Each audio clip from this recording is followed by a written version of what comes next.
ఈశాన్య భారతంలో టీబీపై నిర్వహించిన ప్రత్యేక స్క్రీనింగ్ ఓ కీలక హెచ్చరికను ఇచ్చింది. దగ్గు, జ్వరం, బరువు తగ్గడం వంటి స్పష్టమైన లక్షణాలు లేకుండానే వేలాది మందిలో క్షయవ్యాధి బయటపడింది.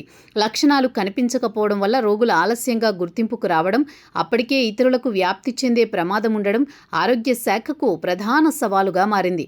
ఆరోగ్య మంత్రిత్వ శాఖ 2025-26 వార్షిక నివేదిక ప్రకారం జాతీయ క్షయవ్యాధి నిర్మూలన కార్యక్రమం కింద 2025 జనవరి నుంచి అక్టోబర్ వరకు ఈశాన్య రాష్ట్రాల్లో విస్తృత తనిఖీలు చేపట్టారు.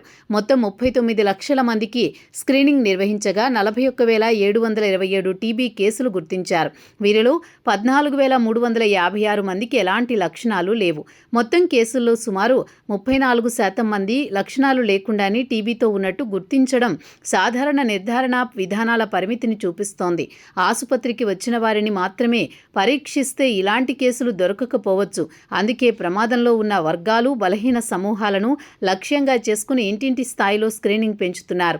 ఈ కార్యక్రమంలో దాదాపు 6 లక్షల మందికి ఛాతీ ఎక్స్రేలు తీశారు. లక్షణాలు లేని కేసులను గుర్తించడంలో ఎక్స్రేలు, నమూనా పరీక్షలు కీలకంగా మారాయి. మేఘాలయలో కాఫ్ అగైనెస్ట్ టీబీ యాప్తో పాటు ఏఐ ఆధారిత పోర్టబుల్ ఎక్స్రే యూనిట్లను వినియోగించడం వంటి చర్యలు ముందస్తు గుర్తింపుకు తోడ్పడుతున్నాయి. లక్షణాలు లేని టీబీ కేసుల్లో అస్సాం 10,362 కేసులతో ముందుంది. మేఘాలయలో 1,055, నాగాలాండ్లో 857, త్రిపురలో 510 కేసులు నమోదయ్యాయి. ఈ గణాంకాలు ఈశాన్య రాష్ట్రాల్లో క్రియాశీల స్క్రీనింగ్ అవసరాన్ని స్పష్టంగా చూపిస్తున్నాయి.